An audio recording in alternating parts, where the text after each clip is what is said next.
Sooner or later, Marshal Czerzasty will get here as well. We've been waiting for him, and I hope that everyone will be here with us. So, ladies and gentlemen, Prime Minister, ministers,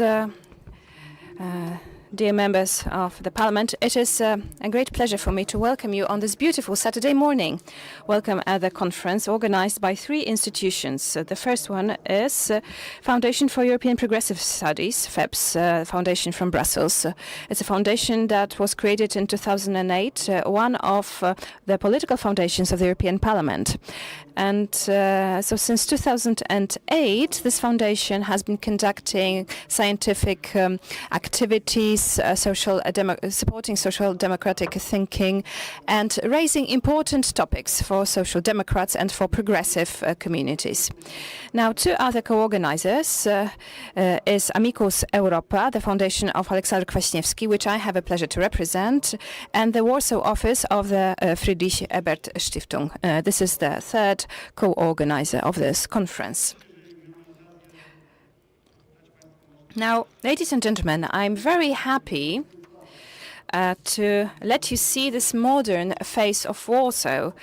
For some of you, it's probably the first time that you've been so high in the sky. So we don't usually visit such business districts of Warsaw, and I'm very happy that our guests from abroad can see how dynamic and how modern a city Warsaw actually is. So I'm very happy to see so many of you here as well.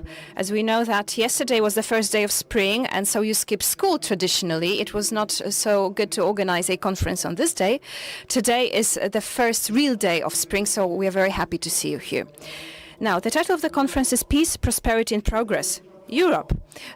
And it's not an accident that it's a call to action for two reasons. Firstly, because there is this flagship project of Foundation for European Progressive Studies, and it's called Call to Europe. And so they organize conferences like ours in these countries that hold the presidency in the European Council. And as we know, it's the Polish presidency right now in this first half of the year. And this slogan is this title is a call to action, and the motto of the Polish presidency is Security Europe. Security has many faces, but it should not be the ultimate goal. This is at least the view of the progressive community. So, because security can mean many things. The fact that Poland is in NATO and in the European Union makes us feel relatively safe. But when you cross the eastern border, be it by 1 or 2 meters, it turns out that Ukraine does not enjoy the same level of security. So this is the first thing. Secondly, security should be based on cooperation and solidarity. Without it, there is a risk of security becoming nationalized. We can enter into an arms race, which can lead to us spending too much of our GDP on rivalry, on armaments. And this is something that we want to avoid. So the ultimate objective of this progressive policy should be peace, dignified and lasting peace on the European continent, coupled with a chance for sustainable development and welfare for everyone, irrespective of the geographical location. So building the prosperity and peace will be the title of the first part of our conference. But it's not only about military security, because our modern societies are very complex, and you cannot limit security to one dimension only. And the Polish presidency has been stressing that, these various phases of the security. And we, as organizations working with FEPS, would like to underline two other dimensions of security. Firstly, the social dimension, and secondly, the ones related to the rules, principles, and values. Why social issues? So we've selected housing, dignified housing, And we've been underlining that having an apartment should be a right, not a commodity, not a way to enrich yourself. Now, the EU is well off, but it's a paradox that despite this fact that we are a rich continent, and despite the fact that we have fewer and fewer young people, still people cannot afford their own apartment. This will be the topic of the second part of the conference. That is dignified housing. And finally, we'll talk about reviving making democracies resilient. Because there is this hot war going on our behind our eastern border, but there is at the same time this conflict about and this discussion about how to maintain democracy. Some say that it's a liberal democracy that we've been talking about, but I believe it's a deliberative democracy. I know it's a difficult term, but still the concept is quite simple. It's about a democracy based on dialogue, not polarization or conflict. It should be based on a hope and dialogue, not on fear, and on the truth, not on lies. And we know it from our own experience that if you deprive democracy of these features, it can easily fall prey to populists and demagogues who will promote easy solutions for complex problems. This is why we've been so worried at what's been happening in Washington in the US. This is something that we'll raise in today's discussions. So, ladies and gentlemen, this is the draft agenda for our conference. And before we start these three sessions, I would like to invite a few special guests to take the floor during this opening. The first one was supposed to be Marshal Czerzasty. We've been waiting for him. I hope that he will get here. He will find us on this 42nd floor. And in the meantime, I would like to give the floor to Mr. Uwe Optenhövel, who is a vice president of Foundation for European Progressive Studies, the main organizer of the conference. Maria João Rodrigues was supposed to be here with us at the conference, but she had to Portugal for family reasons. So we are even more happy to have Uwe Optenhövel with us today. So thank you and have a nice conference.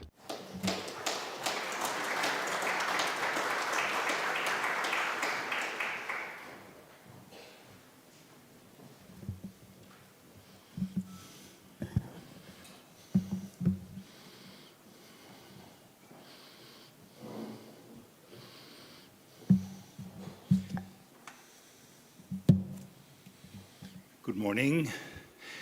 Let me welcome you in the name of FEPS, the think tank of the Progressive Family in Brussels. Dear members of Parliament, Excellencies, ladies and gentlemen. We are living in a fast-moving age. And the German Chancellor has created the term of Zeitenwende when Russia attacked Ukraine. But I think in the meantime, we are assisting a second Zeitenwende. The term continues to be useful because what we see lately is that the United States, our most dear, most powerful and historical partner, is leaving our common ground. The US is starting to work against a multipolar order it created in a prominent role itself. In my opinion, this is a step back to the principle of the strength of the law being replaced by the law of the strongest.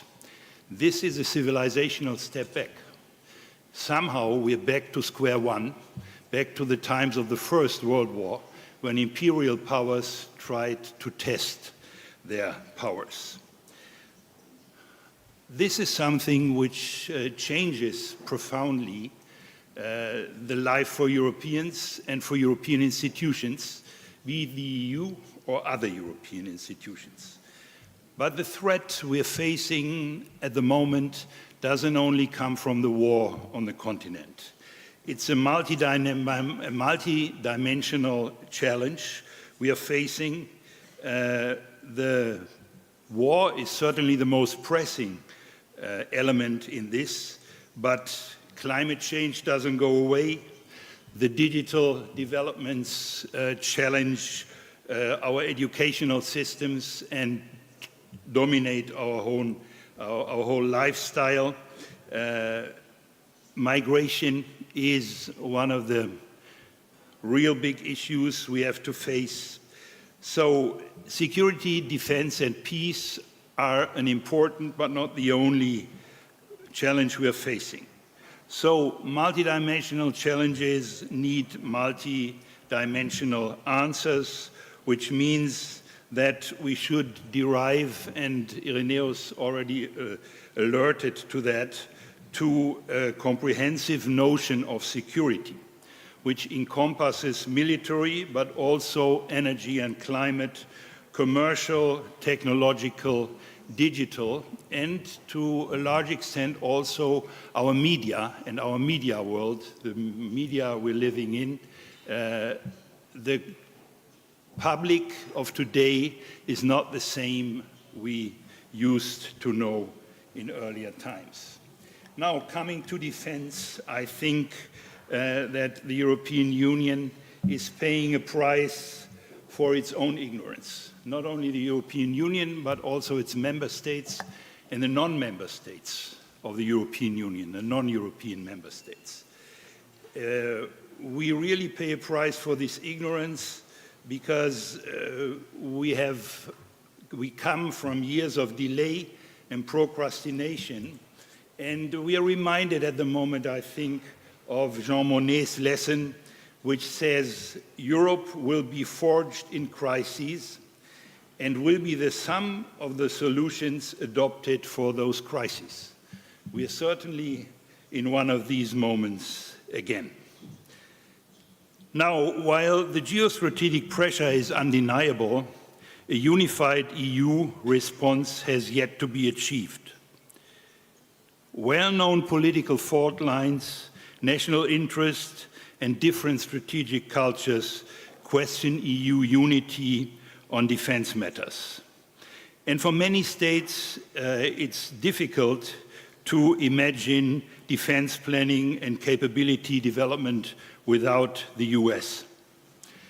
So the European Commission has reacted swiftly by pushing an 800 million Rearm Europe program, which boosts national financing of armaments with EU tools by making them at the same time more flexible. But with this, the Union enters a different dimension of spending, and decisions taken now will have long-term consequences. Therefore, I think decisions should be well assessed and not driven by momentous shocks and hysteria. The Union should also take care not to jump the gun under pressure, which means that from a progressive stand of view, from a progressive Europeanist point of view, the path to be chosen cannot be simply militarization. The challenge is far more complex. It is about reconciling Europe's self-perception and global image as a peace project and a successful soft power with a profile as a credible defense and security provider able to deter potential aggressors. So, a very complex challenge. In all this, of course, the European Union will play a prominent role, maybe the prominent role, but not everything which is necessary can be done with the European Union or inside the European Union. So my prediction would be that, especially on the defense question, we will see upcoming, and we already see it with meetings in Paris and in London, coalitions of the willing who are all open to quick progress taking everything the EU has to offer, but going far beyond that to counter the threats we perceive as being around. So I would say that we're living actually in a moment of overwhelming challenge, but challenges always contain a chance. And this, I think, is a chance for Europe to emancipate itself from various dependencies, including from the US. So I think all this has to be done in a clear notion of what our own interests are. We should stay loyal to the legacy of our European project, which is a soft power project and is a peace project. So when we discuss military affairs, we always have to keep in mind that we need a new security and peace order in Europe in the medium and long term. And this Europe should do as a global player in closer cooperation to the global south, where there are countries certainly interested and open in a multipolar world to cooperate with us, and maybe not necessarily with the Chinese, Trump's America, or the current Russian state. So I think it is about this: keep loyal to our legacy, go for an equal footing relationship with countries in the global south. If we take it from there, I think Europe has a fair chance to come out of this crisis more unified, bigger, and stronger. Thank you.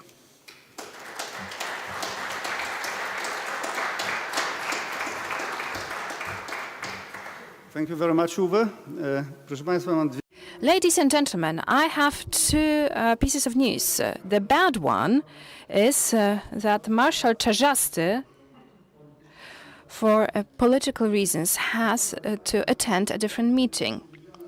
But the good news is that Krzysztof Gawkowski, Deputy Prime Minister and Minister for Digitization, was kind enough to take the floor at the very beginning. So, Prime Minister, would you be so kind as to welcome our guests and please share a few thoughts about the Polish presidency. Over to you. Thank you. Good morning, ladies and gentlemen. I would like to congratulate the FEBS Foundation, Friedrich Ebert Foundation, but I would like to congratulate on all other organizations, Aleksander Kwaśniewski Foundation as well. So congratulate for you for organizing such events. Now, the title of the conference, Peace, Prosperity and Progress, Europe. Well, in my opinion, we should add one more component, probably the most important word in today's times, given this geopolitical changes and the changes in the transatlantic relationships. What I miss, the word that I miss here is Europe. Have courage, because for years we've been talking about Europe as a good place to live, and for years we've got accustomed to living without any crisis. But Europe is not devoid of crisis anymore, and this should be the main message for us as societies creating Europe. The Polish presidency in the first half of the year focuses on this very word, courage. Courage. What we need in Europe is courage to make decisions. Europe needs courage to notice problems. And finally, Europe needs courage to call a spade a spade. It's not to say that we want to blame the countries that have not had courage so far. Well, it's an incitement for those political leaders who have been turning a blind eye to these issues for years. So the European Union has been built to create this space for economic development. These were the assumptions at the very beginning in the 1950s.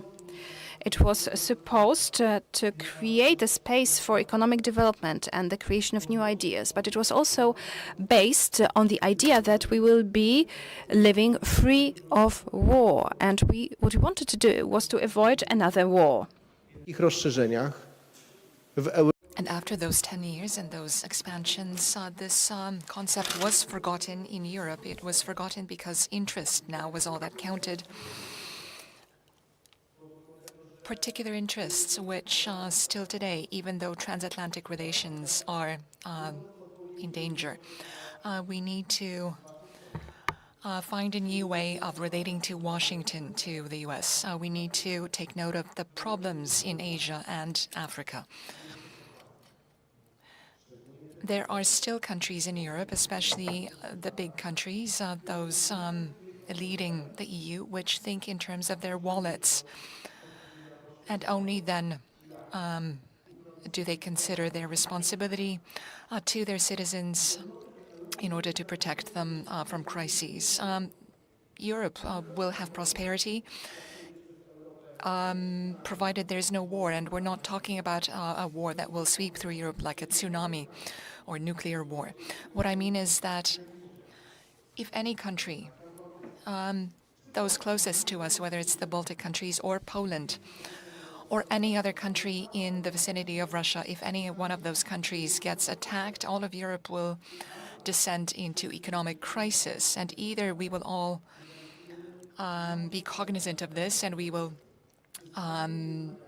create a new agenda for Europe with new challenges and new courageous decisions, or we'll be back to 2014 when Europe averted its gaze to what was happening in Crimea and was not ready to respond and to prevent what happened in 2022, the full-scale invasion of Ukraine. If somebody thinks that Europe is not at risk of war because there's no imperial nation in Europe that could attack a country like Poland,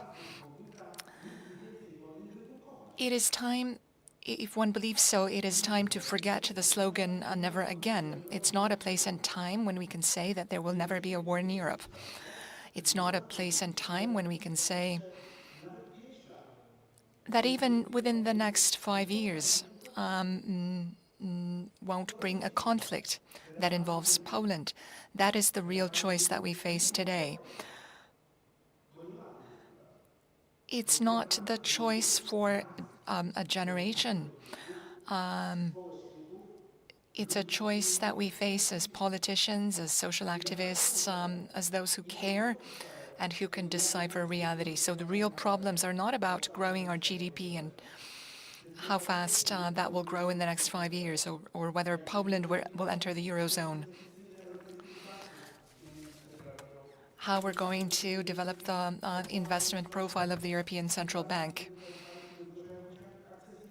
or how we will collaborate with those applying for European citizenship, for joining the EU. The question that we should ask during debates such as the one today is whether we are ready to face a reality without an protective American umbrella over Europe. Europe will have to act together to defend ourselves, and we can do this. There are more financial resources in Poland and Europe today for all kinds of military arming than in other parts of the world. Today we have one of the strongest economies in the world as a community. More people live in Europe than in the United States. We are developing our economies and our technical potential. We have not neglected this, although it's stalled now. It can all be rebuilt. But when we think of Europe's future, we need a recipe. We need to put an end to the overregulation of Europe. We need to stop saying that the EU will do everything for us and all we have to do is implement EU directives. If the EU wants to be a good response to crises, we need to learn to make decisions fast, within not years but months. And that takes courage. And that is the process which today should be the leading one. That is our advantage over other parts of the world. We no longer have time. Today, in order to respond to the geopolitical changes around the world, we need to have courage and we need to act now. We need to act immediately.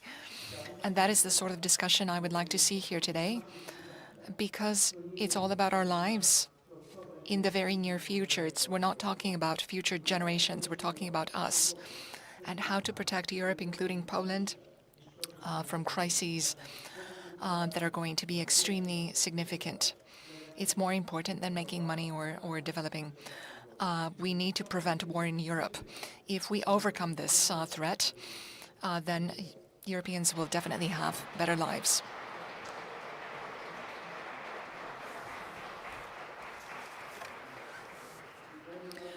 Thank you very much, Prime Minister. Europe immediately now have courage. So thank you not just for welcoming us, that was very nice of you, but I think you presented very deep and broad reflections on the very topic of this conference. It is a sign of our times after COVID that things are done remotely. It's not always convenient, but sometimes it's the only choice, and that's what's going to happen now. Two of our participants who confirmed that they would be coming some time ago, Katarina Barley, Deputy President of the European Parliament, and Mrs. Garcia Perez, President of the S&D Group from Spain. They weren't able to come. Coalition negotiations in Germany, the fire at Heathrow Airport, those things put a stop to their plans. But we have the courtesy of hearing them online on video. Dear comrades, dear Maria João, dear Ratche, dear Vladimir, and most of all, dear friends of Nova Levica. Greetings, heartfelt greetings from Germany, where we are trying to form a new government, which is hard work under the circumstances that we are in. We are actually the only solution for the outcome of these elections. And we just have to succeed to form this government with conservatives, which is not easy. And this is the reason why I cannot be with you today. I'm very sorry, but I'm chairing the negotiation group for Europe, so I need to be here in Germany. I would have loved so much to come to Poland, because, as you know, the situation in Poland has always been very, very dear to me. And I am so extremely proud of you, comrades, and especially also, if I may say so, the strong women of Poland who have managed to make an end to the autocratic regime of PiS in Poland, to restore democracy, even if it is difficult at the moment. And the Polish presidency comes at a very crucial time. You are focusing on the most challenging subjects of these times, on democracy, on defense, on security, and on competitiveness. These are very, very important questions, and I'm glad that there is this important meeting, this important conference that you are having. I would, as I said, love to be with you, but I'm very sure that you will be able to deliver answers to these most challenging questions that we are facing. We can only succeed if we stand together, we as Social Democrats, as the democratic forces in Europe, the ones who combat the extreme right, the autocrats, the extremists, and also if we stand together as Europeans more than ever. Now, thank you very much. Thank you very much for your friendship and your dedication.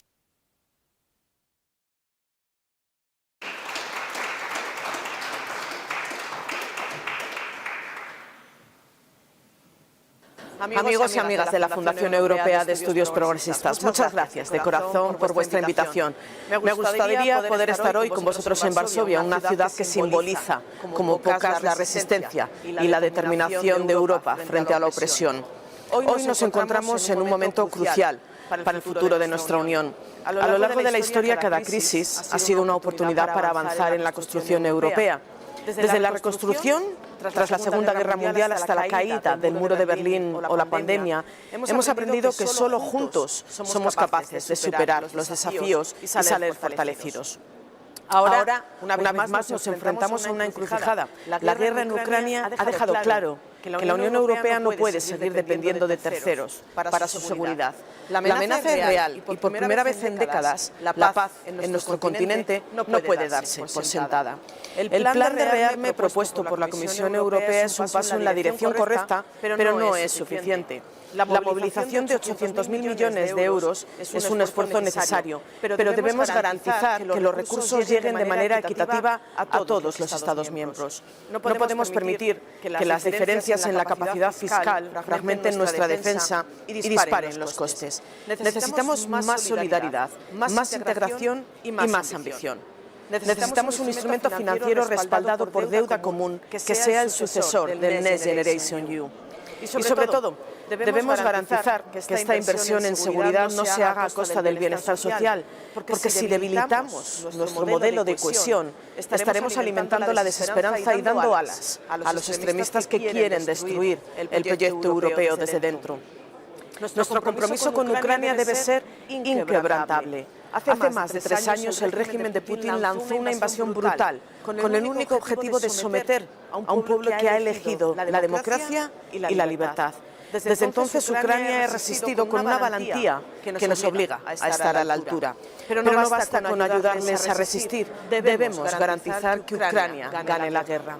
Hemos sido testigos de atrocidades inimaginables. No olvidamos Bucha, no olvidamos Mariupol, no olvidamos los bombardeos contra civiles ni los millones de personas obligadas a huir de sus hogares. El pueblo europeo tiene memoria. Sabemos que la historia nos juzgará por nuestras acciones y por nuestras omisiones. Y por eso, la Unión Europea debe ir más allá. No podemos permitir seguir atando de pies y manos a Ucrania mientras Rusia intensifica sus ataques. Debemos liberar los activos rusos congelados para financiar la reconstrucción y el rearme de Ucrania. Debemos garantizar que Kiev tenga acceso a todas las herramientas necesarias para defenderse, incluidas las armas que le permitan golpear maquinaria de guerra rusa en su propio territorio. Si Ucrania cae, la democracia perderá mucho más que un país aliado. Perdemos nuestra credibilidad y pondremos en peligro el futuro de toda Europa. Hace casi un siglo hubo democracias que pensaron que ceder ante la tiranía evitaría el conflicto. La historia les demostró lo contrario. Hoy sabemos que la única respuesta posible frente al autoritarismo es la firmeza. Varsovia, como tantas otras ciudades europeas, ha sufrido en su historia el precio de la rendición y la ocupación. No permitamos que la historia se repita. Sigamos apoyando a Ucrania con determinación, defendamos nuestros valores y garanticemos que la democracia prevalezca. Muchas gracias.